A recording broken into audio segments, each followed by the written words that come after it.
Hey guys, latest news with Crypto local and international.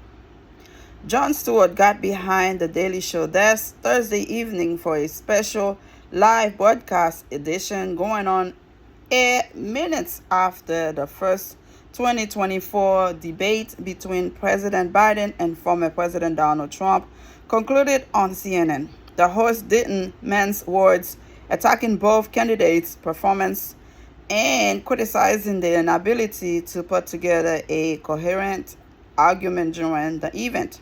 Let me just say, after watching tonight's debate, both of these men should be using performance enhancing drugs, Stewart said, getting a round of applause from studio audience. If performance enhancing drugs will improve their ludicity, their ability to solve problems, and, in one of the candidates' case, improve their truthfulness, morality, and malignant narcissist, then suppository away.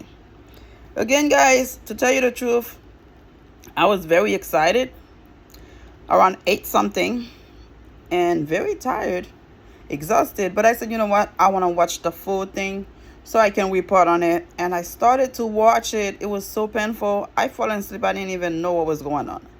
I fell asleep really hard, and I realized President Joe Biden always had this issue of stutter. So as he gets older, I believe he gets worse. So when he tries to get his points across, his point of view across, the stutter get in the way, and he gets really frustrated and of course nervous. And that kind of like stopping him from giving his point across. Of course, he said what he had to say. Some of the words was kind of hard to understand, but he did his thing. And the other side, we have this other man lying, saying he never slept with a porn star. Like, come on. Like, you're going to lie about that. Even a 5-year-old now know that you did what you did, because they hear it, they see it on the news, they hear it from their parents, you get convicted for it. So for you to go on live TV say you never slept with a porn star, the lie is real. Again, in conclusion, to tell you the truth, in my opinion, both of these gentlemen are not fit for office.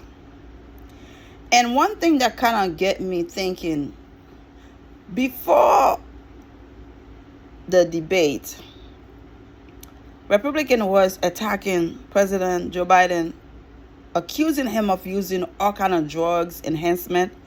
And one of the former president doctor that lied on how in shape the president was, he giving a list of all the drug enhancement that supposedly President Joe Biden was using.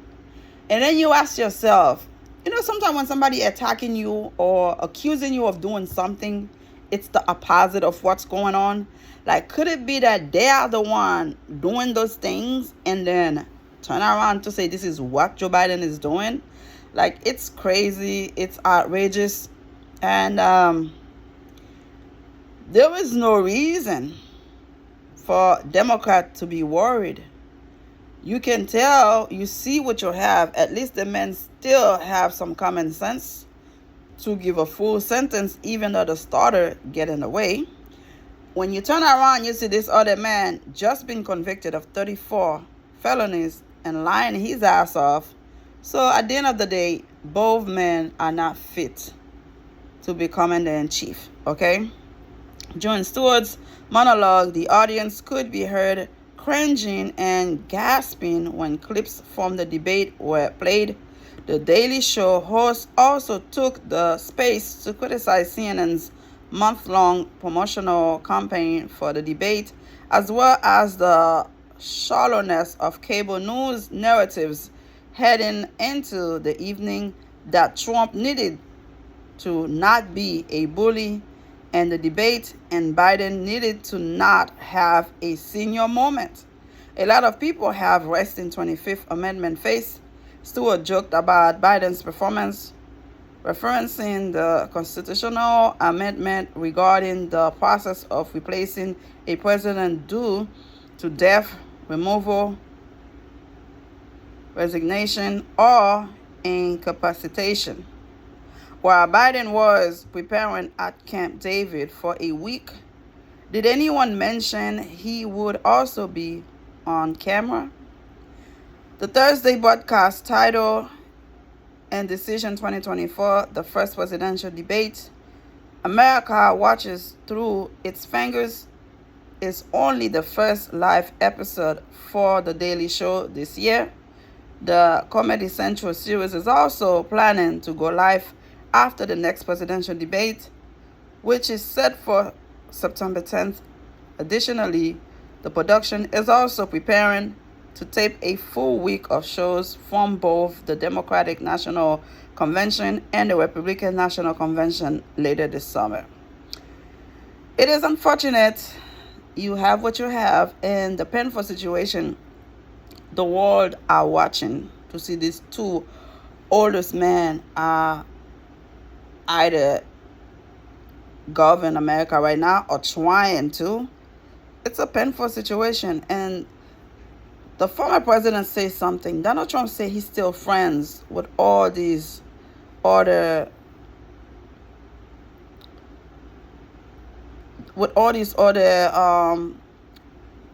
people, the countries, like he didn't mention who in specific, but I know exactly who he was talking about. He's still friends with foreigners, as if so you're still friend with them. They telling you, they criticizing the current president right now. We're supposed to be, I am my brother's keeper.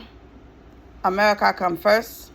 So why would you talk to those foreigners when you're no longer in power? And I remember I was watching one interview that he did. He's still thinking his mind, he still have some kind of foreign control, like, because he's friend with those people.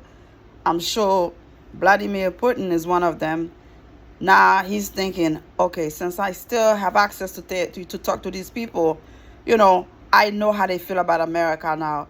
And at the end of the day, America should always come first. You should not be having a certain conversation with those people, because at the end of the day, they are not your friend, okay? They are not your friend. They are trying to take over. They are trying to do anything they can to be on top of their game. So why would you think these people are your friends? Again, in conclusion, the debate wasn't what I was expected, but it is what it is. And whatever needs to be done, needs to be done. And we cannot have either of those two older gentlemen to take over. Whatever needs to be done, do what you gotta do. 25th Amendment. Subscribe. Thank you for watching. Bye.